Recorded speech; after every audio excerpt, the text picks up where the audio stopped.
This is Zettelcast, brought to you by readers, writers, thinkers, and teachers from LiLLiPub, along with our partners in thought, our Zettelkastens. In this show, we share discoveries that our Zettelkastens have shown us. There you go. And compare notes on how we're using this marvelous invention in our creative work. Thank you for joining us. All right, Book. Let's do it again. All right. Episode 61, Exploring Conceptual Mapping. Well, welcome to Zettelcast number 61. I'm Mel Jeffcoat, and I'm hosting today. And today we're going to do a little experiment of an activity, which nobody knows the activity yet, so we're going to be figuring this out as we go along. I did a dry run last night, so I think it will work, but we'll see. So what we are going to be creating in the end is a sort of conceptual snapshot of our Zettelkastens. And hopefully this will lead to finding some new connections that we didn't know about before.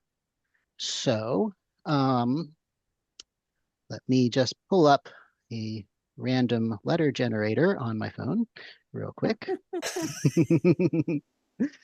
Because I'm going to generate 3 letters. And what we're going to do with those 3 letters is grab index cards from those letters. And for those who don't really have an index or this doesn't work very well, then you can just ignore this step and pull some cards at random out of your main set of main cards. But what we're doing is generating some random cards here. So 3 letters, pull out index entries involving those letters, and for each letter, choose 2 or 3 main cards that appear to be in different parts of your Zettelkasten based on their numbering. So, you know, it's up to you how different the numbering needs to be to account as different parts of your Zettelkasten. But we're just trying to find, 6 to 9 cards that are in different parts. So we got D, E, and Y to look in our index and try to find our 6 to 9 main cards that are in separate parts of the Zettelkasten. Oh. I almost dropped the drawer. Oh, baby. Oh, no. Then you'd really be testing out the being able to put everything back if you dumped it everywhere. Okay. I'm going to substitute W for Y. That'll work. I'm going the W route too. Yeah. This is terrible. I'm finding all this stuff I want to go back and read and do. No, it's like, I know. Like, oh, and then there's that. Oh, and I was going to do that. Dang it.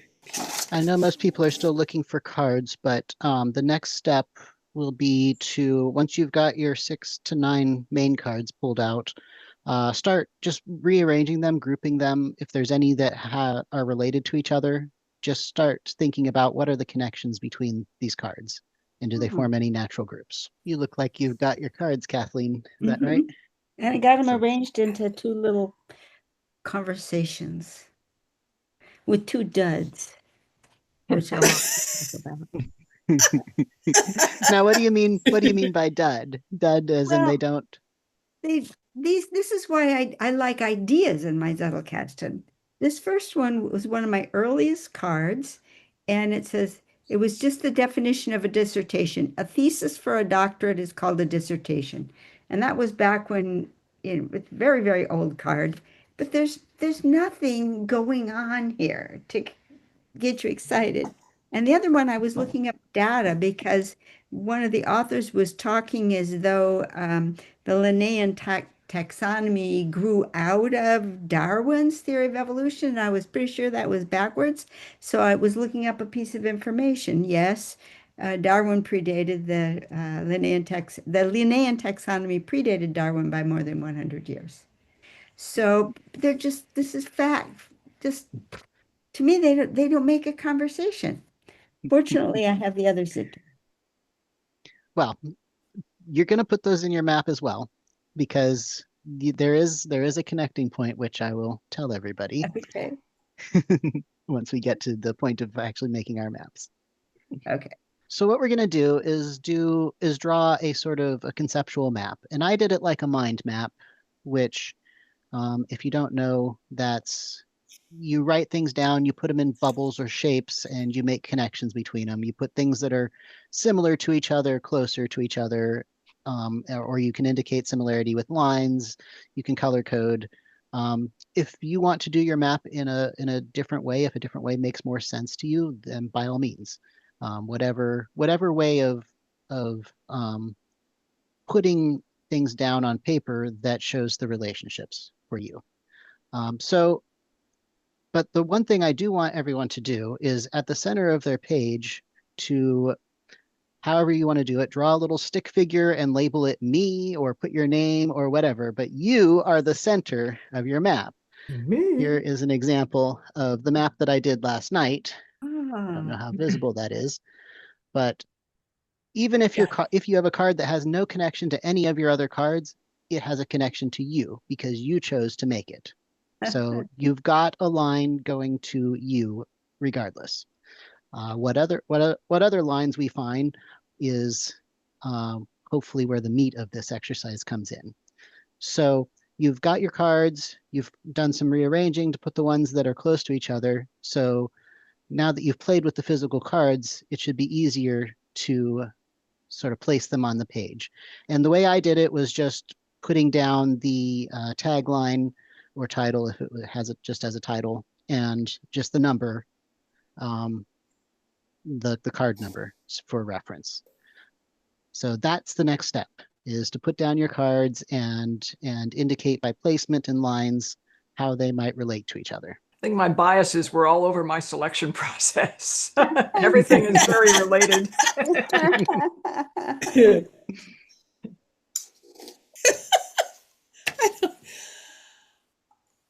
I just solved a problem in book 2, and I'm afraid I can't tell you.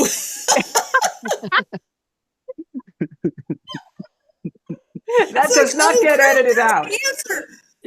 You got to put that in your experience collection. Victoria, you got to put that in your experience collection. You must. That'll be it for today for sure. Yeah. I think I can say it without saying what I figured out. That was the Zettelkasten click. For real, right here. Yeah. Well played. More like thunk. That's good. That means that this exercise is doing exactly what I was hoping it would do.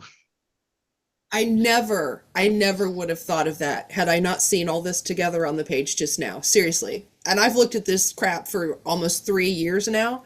Never would have occurred to me to do what just happened. That's awesome.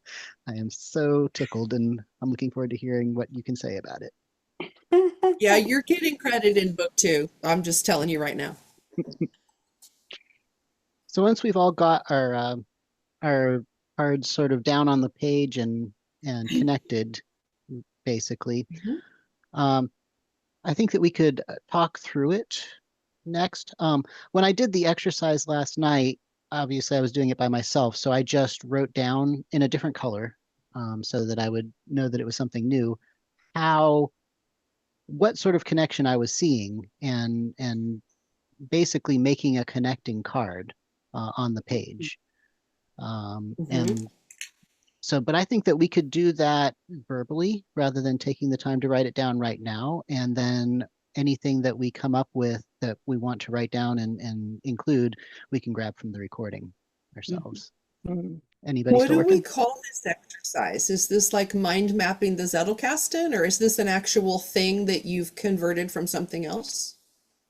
I came up with it on the fly last night because like I was working with the idea of conceptual maps, and I'm like, well, mapping an entire Zettelkasten would be a huge project, but maybe we could map a subset and see what we get. Okay, so I got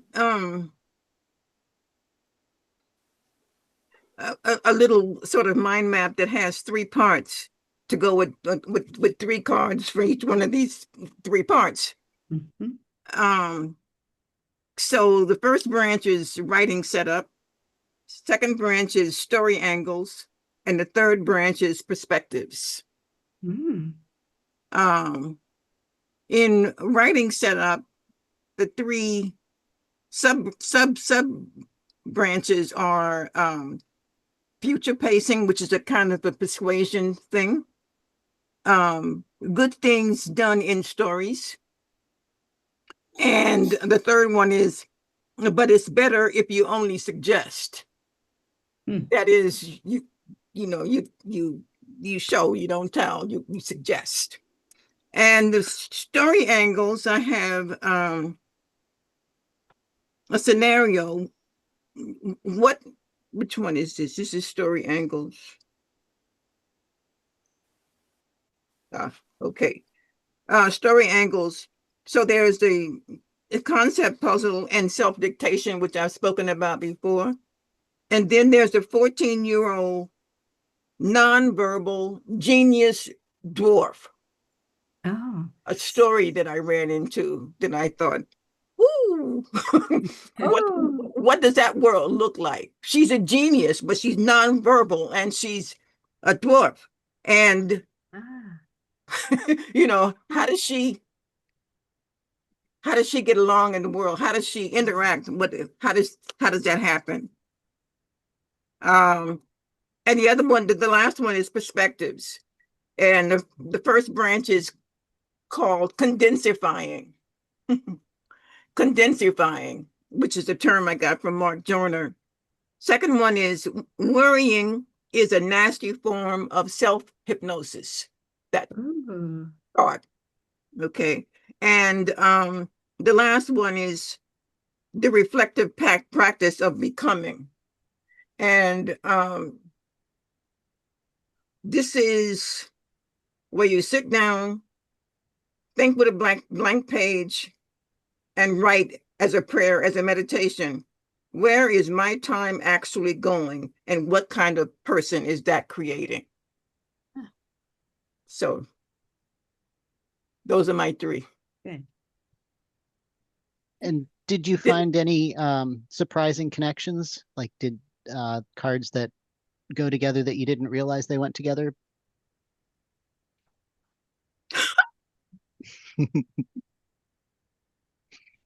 Not yet. No, I mean, probably if I take these three and really sit down and look at it and think about it and meditate on it, maybe I would come up with something. I'm pretty sure, because like you said, it all came from me. Right. So there's a connection there somewhere. So yes. All right. Thank you, Deb. Sure. Who wants to go next? Oh, I guess I could go. So I just drew a little mind map with me in the middle. And per your discussion, I have two things, one which was just a definition of a word and another that was a factoid, and they don't go anywhere, which is why I like ideas that make conversations. So I had two main conversations, although they cross-linked, which kind of surprised me. And the one that was closest to me personally was the Origins card where the tagline is positive psychology grew out of positive youth development. And that is related to me because I was a statistician on a scientific paper where the results were the intervention made the kids worse. And that led to the question, gee, by fortunately an individual who was involved in quite a well-endowed foundation, asking the question, how do we know that our youth interventions are not making the kids worse? And that led to funding a 3-year grant that really got positive psychology off the ground. So that was the closest one to me personally, although it goes back many, many years. And then attached to that, and a surprising connection, was from Christopher Alexander's pattern language for architecture, where each of us yearns for living spaces that involve ease with nature and with our neighbors. And that's the very kind of living space where youth can grow up in connection with the whole society, in connection with seeing different job opportunities portrayed before their very eyes. They're going to be integrated from the start, and they're not going to need elaborate interventions to help reorient them into the world. So that was to me a surprising connection, but I think a real value in having this kind of a organization for cities. And then out of that grew one that was completely off the wall, and it was on resistance, ride the dragon. And that has to do, of course, with the whole idea of how do you combat personal resistance. And Ken Caputo and Stephanie Roy advocate naming your resistance, creating up, making it a dragon that's your pet, and learning how to ride its power because it has power. So utilize its power and train it for good. Well, certainly if you tried to create these living spaces that Christopher Alexander would like us to create, you're going to run into resistance. So how could you ride the dragon of the resistance that you would get trying to create such a space? And what does it mean to ride the dragon of resistance that comes to you from the outside world? Because it's also energy. Is there any way you can utilize it in a positive direction? And then a very tangentially related card was some work that was done, oh, and I can't name the author right now, where he worked with a patient to eliminate all of their negative emotions. And instead of having a patient that was now good to go and happy in the world, he ended up with what he called an empty patient syndrome. It just blanks, just dulled out. And it occurred to me that, again, that kind of a thing would not happen if we had that kind of a living space where people could relate to nature and their neighbor. That if then they got rid of things that were traumatizing them in their own minds, they would see their neighbor around them and nature around them and would be eased into a healthy relationship much more easily.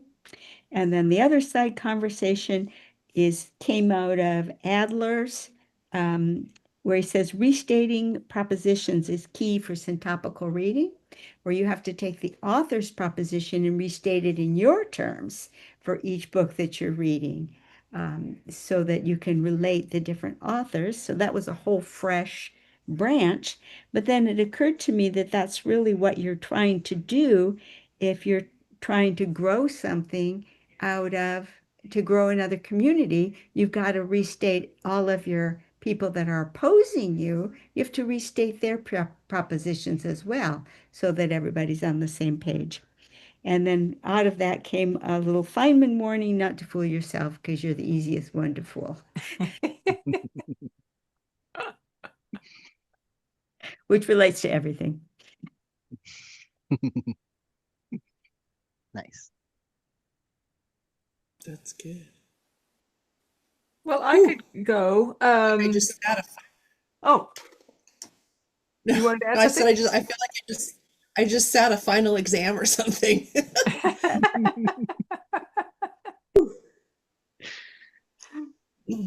So here to prove that I did it, here's mine. And it's all very weighted over here because I would say that there are definite themes in my Zettelkasten, and the predominant area in my Zettelkasten that has grown over the past year is my Roanoke project. Now, my Roanoke project is kind of wide-ranging. It pulls in a lot of influences in different ways, but this little dude up at the top, this is so I didn't do the letter Y because I didn't have a lot of Y's, so I went to W, and the word what has many things. And there's a question in Gary Weber's book called Evolution Beyond Thought that is my source for the ancient Sanskrit text called the Ribu Gita. And it was actually part of the stimulus for the Roanoke Project book itself. And the character Bala is related to that. Um, and Gary Weber, so he has selected 32 verses of this massive thing called the Rebhu Gita, and each of the verses he added his own kind of question for which the verses with the question form a kind of a Socratic dialogue. And the question up here is, what is the fundamental source of all our misunderstandings? The answer is Misunderstandings. the fundamental source of all our misunderstandings. And the answer from the Rebhu Gita and Gary Weber is that we think, I am this body. We define ourselves by, I am this body. There are a whole lot of parts of his thing where it's like many, many verses where it's like saying, no, really, here's all the way that's a problem. But related off of that is a little thing that is inspired by my mother's life that's going to show up in the Roanoke Project. And it has to do with the Widows Club. So this happens a lot. Women outlive their husbands. And my mother outlived my father by 15 years. Wow. And so she had an association of friends, and in the little town I grew up in, it became a thing that everybody knew. Well, so and so's not long for this world, but I know I'm not going to be alone because I know these people are going to be there. And they traveled together. They went to China. They went to Africa. They did all sorts of stuff together, and they also went shopping. They went to the movies, and their rule was, if somebody invites you, the answer is yes. But that notion of people who are there at the end of life to support each other at the end of life, of the body's life, in any case. I had a couple of things here that I pulled that had to do with, so this is an offshoot that is really going down the vine of language as a way that our minds orient. It's not that just that we're expressing something, but we kind of predetermine what it is that we're even going to try to understand or perceive through the use of language. And so I have a lot of different things that are related to that will show up in Roanoke. So for example, I've started collecting things that I call overloaded phrases. And the one that I had chosen was "let your guard down." Oh, okay. And, the presumption is the way it's often used is though that is always and every time a bad thing. Oh. You must have your guard up. Really? So there are lots of things that are going to come off of that. There's another thing that's related to that is the phrase "someone living rent free in my head." Yeah.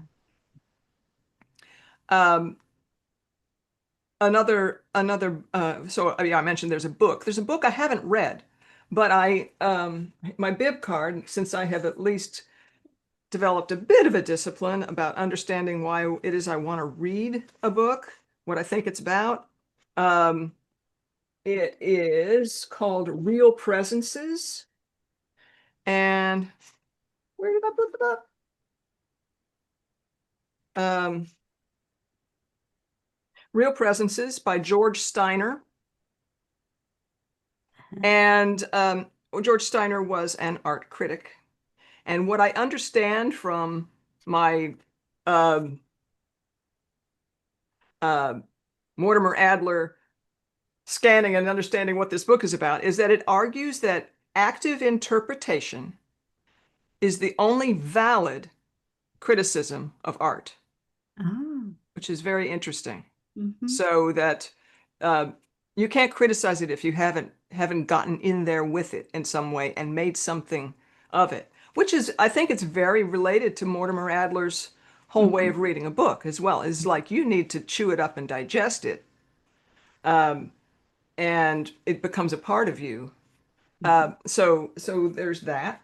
I also have in here, there's another phrase that I was always taken by. I first heard it in a podcast called Security Now, and it's about keeping our online presences safe. And the phrase is called the tyranny of the default. Oh. And so the tyranny of the default is what you can go investigate with certain apps that you use. What does it share by default, for example? What do you have to opt out of? Those sorts of things.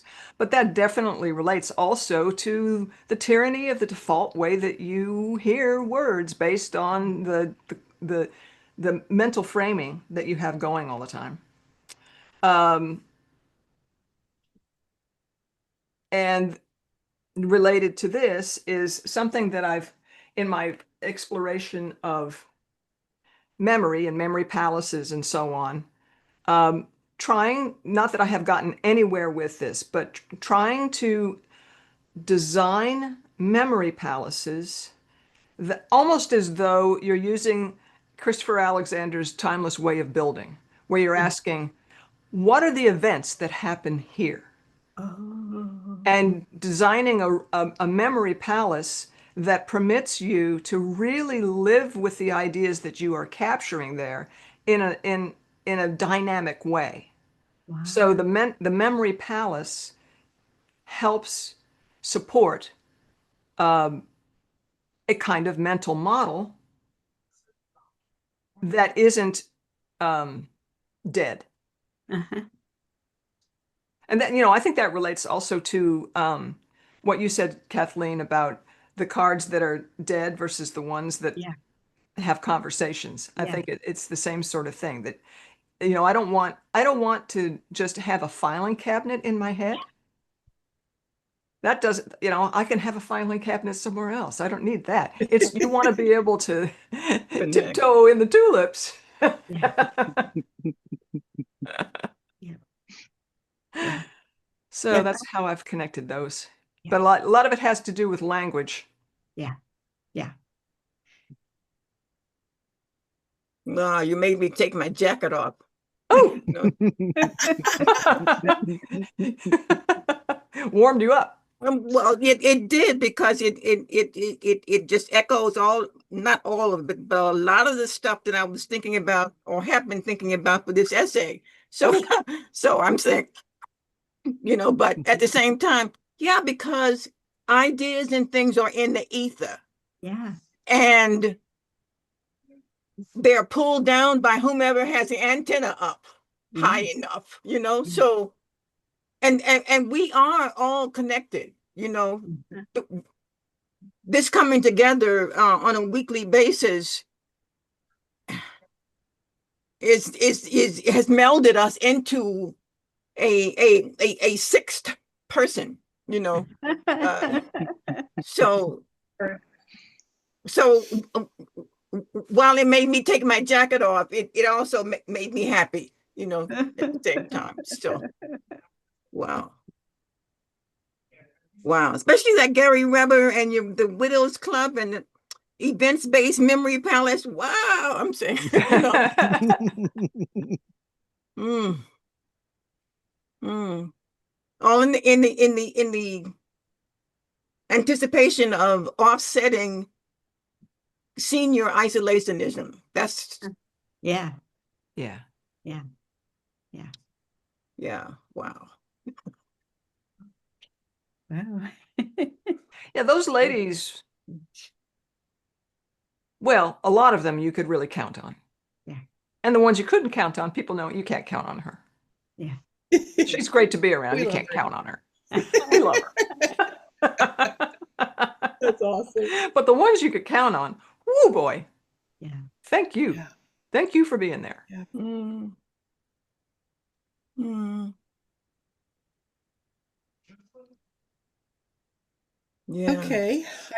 I can try to follow that. So here's my map. I don't know if you can see that. I'm the V in the middle. And it's funny because mine lopped off to one side as well. So that's already an interesting phenomenon that things evolve in kind of one way. So I started with D and I chose the first thing is, and again, for anybody that is going to read my novel or the series, this is just chock full of spoilers and it's all Mel's fault. So be warned. So the first batch that I chose came from D for Demons, but I didn't want to go like right off the bat, top of the morning on a Monday into the demonic realm. So instead, I went with the Archangel Raphael, who banishes a demon. So the reason Raphael is important in my story is because the magic system, if you will, derives from angels. So that's important because it said that the Archangel Raphael gave Noah a book of medicine so that he could learn to heal himself and the others after the Ark event. That's important in my story because that book relates to the Voynich manuscript, which is the unreadable manuscript that is kind of the linchpin that my novel's world is built around. So from that, then with the Voynich as the central piece, everything else connects to that, which was kind of really interesting to discover because I pulled all these cards at random, but they all flow directly into that, which tells me I've done my job in the way that I've built my system because, as many know, my system is built to write novels from. And the fact that everything fits together, even though I hadn't thought of it in this way, is pretty freaking awesome. It's like validation. The system works. Okay.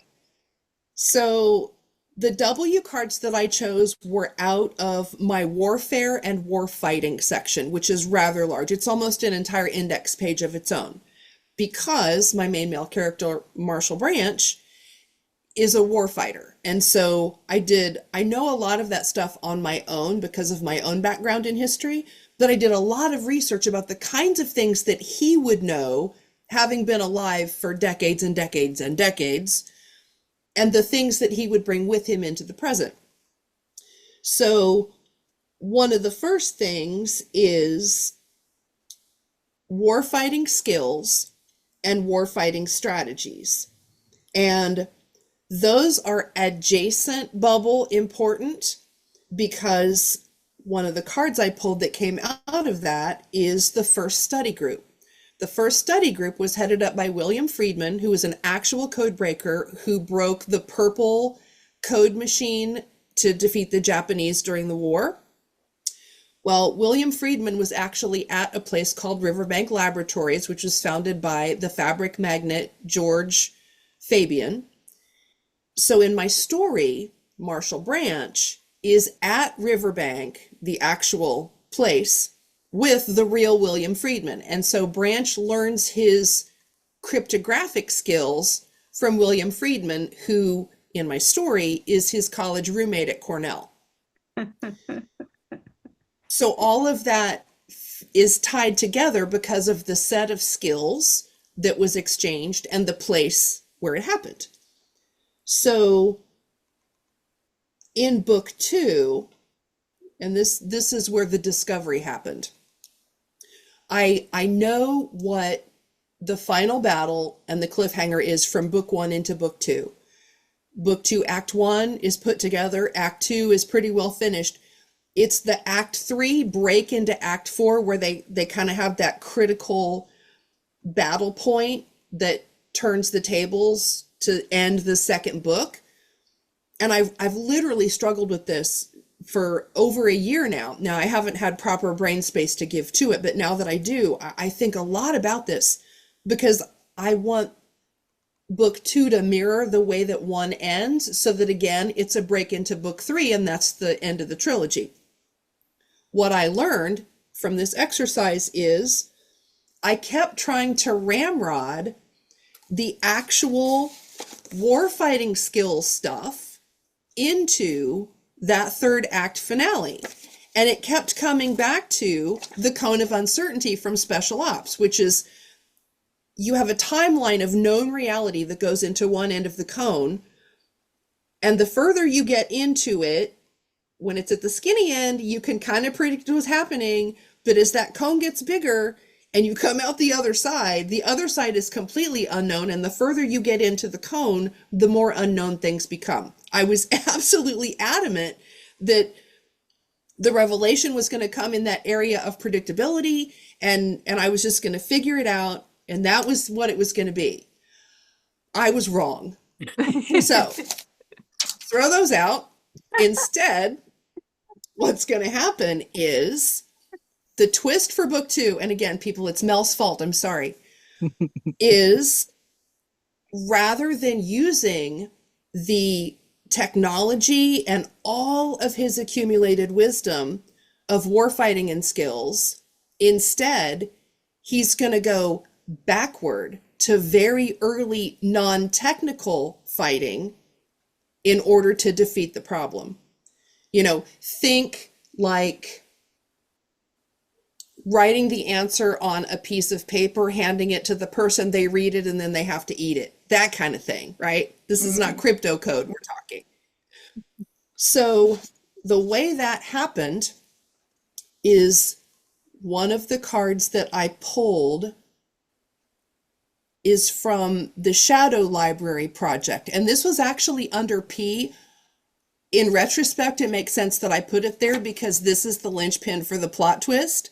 I only discovered that 20 minutes ago when I saw all the cards together.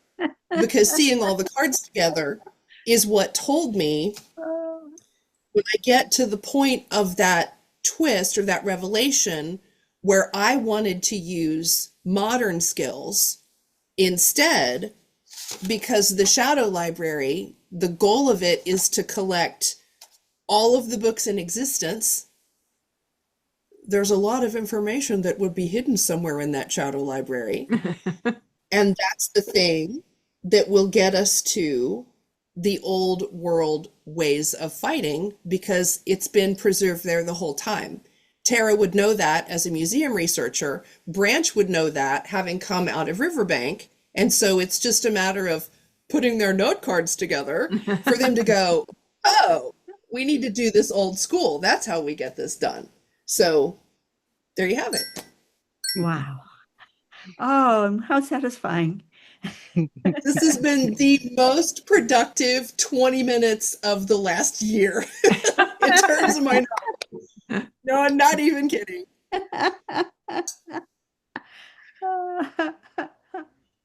Wow. And that also supports your mantra, Victoria, that there's no such thing as writer's block. Yeah. It was a call for clarity. Yeah. Yeah, I will, my gravestone is going to say, get the words on the page and look at all the cards together, because I swear it absolutely works. I don't care where you think you're stuck. I don't care how long it's been.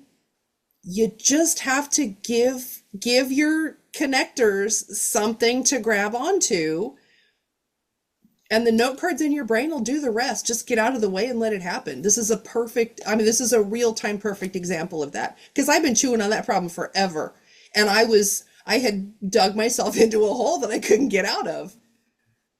I just needed to see it from a different perspective with different information at hand. Bravo. Yeah, sounds like condensifying. Yeah, well, yeah. Okay. Wow. All right. Well, here is my map that I came up with for this exercise. Let's see if there's some more light. that helps. I don't know if that helps or not. It's good. Okay. That's good. So this is the second time I did this exercise because I did it last night with a different set of cards to see if it would even work. But the biggest natural connection that I found centered around three cards. One of them was from Mortimer Adler, and you know what? This one is just a quote. This is a pretty early card. I didn't have a reaction to it, but it actually is sort of a linchpin here. And it's discovery equals learning without being taught. Discovery is the process of learning something by research, by investigation, or by reflection without being taught.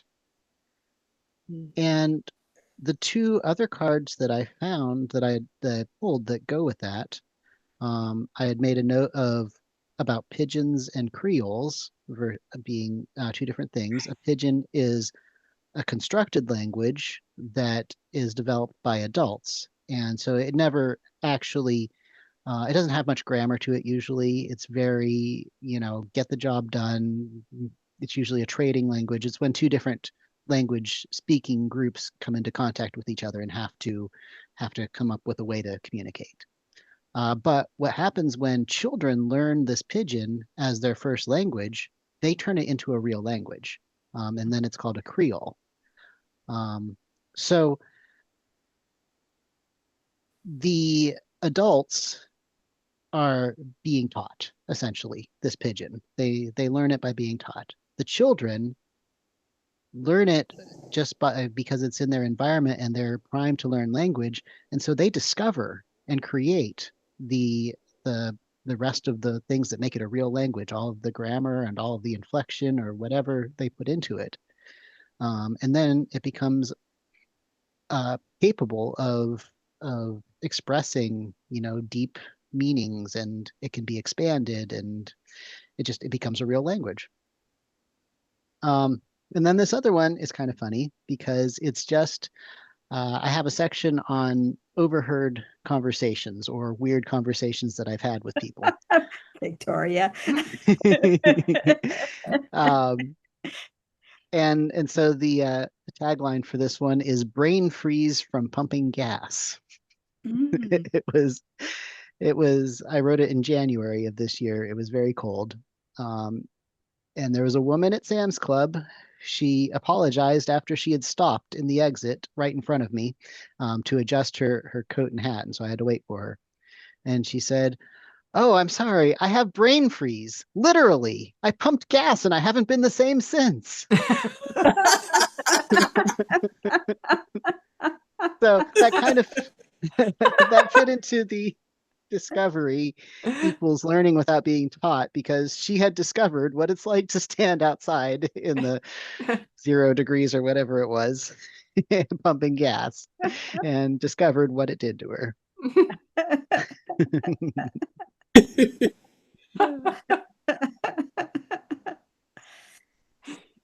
And then I don't have my bib box with me, so I can't tell you which book this came from.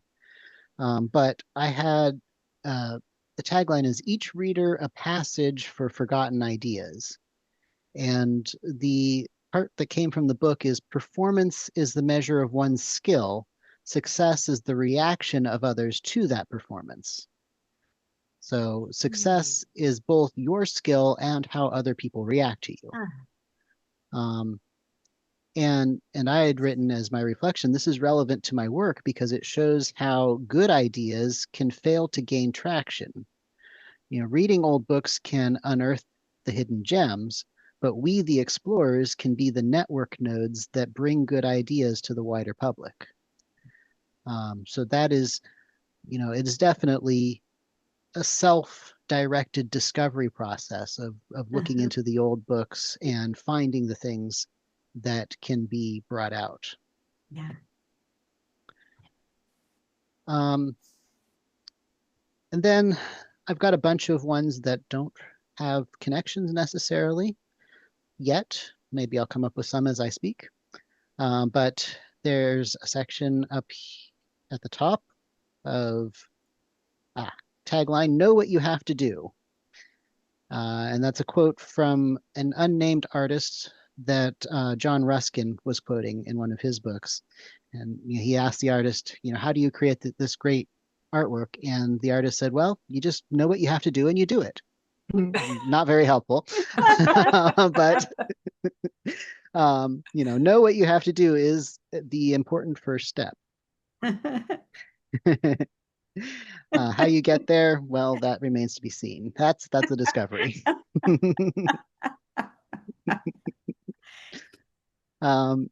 And then related to that one, and also related to discovery, is good chaos is creative and productive, because that's how you discover new things. And I think that what we're doing here is good chaos. Yeah, yeah, yeah. And Victoria's book that's coming out next month, whoa, whoa, whoa, it does for writing what that artist talked about, know what you need to do and do it. If you don't know what you need to do, Victoria's got it in her book. Somewhere.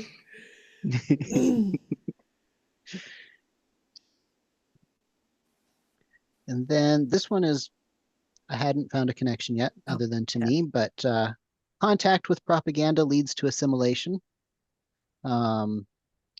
It was a quote from the book Days of Destruction, Days of Result of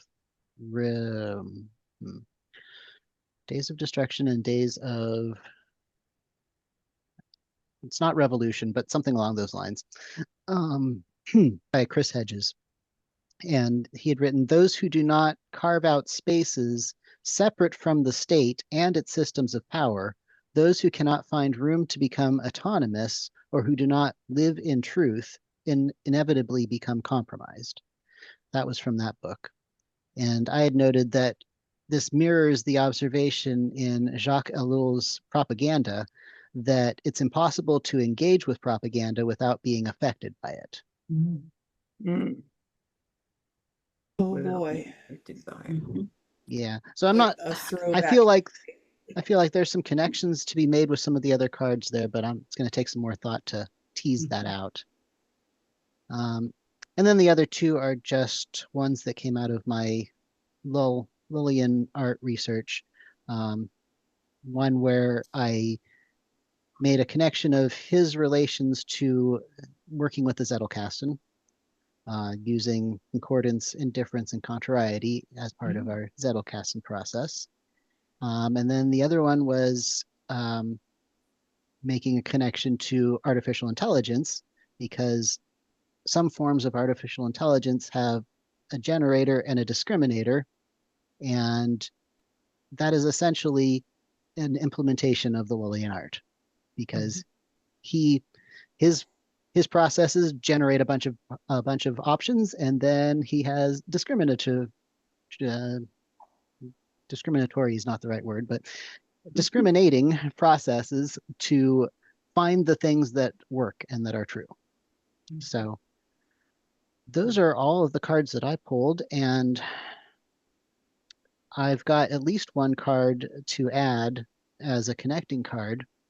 And I had several from the time I did it last night. So does anybody think that they're going to write some connecting cards to add to their Zettelkasten to permanently encode some of these connections that we found? Yeah. I just did. I was cheating and doing the homework during class. I'm making one because I want to explore the idea of resistance, external resistance, and can you ride the dragon of external resistance when you are not the author, or when it doesn't come out of your psyche? Yeah, that's just this idea of this thing I was talking about earlier, character arc, where there are internal pressures and external pressures, and you have the three parts of the arc that are braided together. And what your character turns out to be is the result of these pressures, and the transformation that happens over time from story start to story end. So I've learned all these things as a result of being in this group. It's so wonderful. It's so wonderful. Just a off the top of my head, spontaneous poet to actually having terms for things, and understanding that this is all a piece of a puzzle that I can put together. And not only can I put it together, but I can create the puzzle. So I create a puzzle that other people can have fun putting together. This is great. It's wonderful. Yeah. Well, I also had a topic of discussion, but I think that even once we edit out the parts where we were just working, we've got a full I think so. episode here, so we'll save that for another time. But this has been really fun. To do a real quick recap, the process here is we had a process for pulling cards at random out of our main card sets. You could follow our process of going to the index first, or you could just pull them at random, and then take those half a dozen to maybe a little bit more cards and find the connections and make a map of it, and find if you have made some unusual connections, add that card to your Zettelkasten, and now you have even more links in there. So if you wanted to talk more about the conceptual links in your Zettelkasten, or talk about other Zettelkasten subjects, where would you want to go? You would want to go to lillipub.org. That's LiLLiPub is where we hang out when we aren't here in YouTube land. And you'll find a very, very rich community. Victoria is leading us in an experience collection that's really got the place jumping. And you'll enjoy a tremendous opportunity. Our dues are only $8 a month. If they should happen to ever go up in the future, you are locked in at the price when you join. So this is a very good opportunity to come join us, because you're going to get way more than that in value between the Roanoke Project and the writers community and Mel's newsletter group and all of the wonderful activities. You will find a very rich community. Join us. Thank you. See you next time. Bye.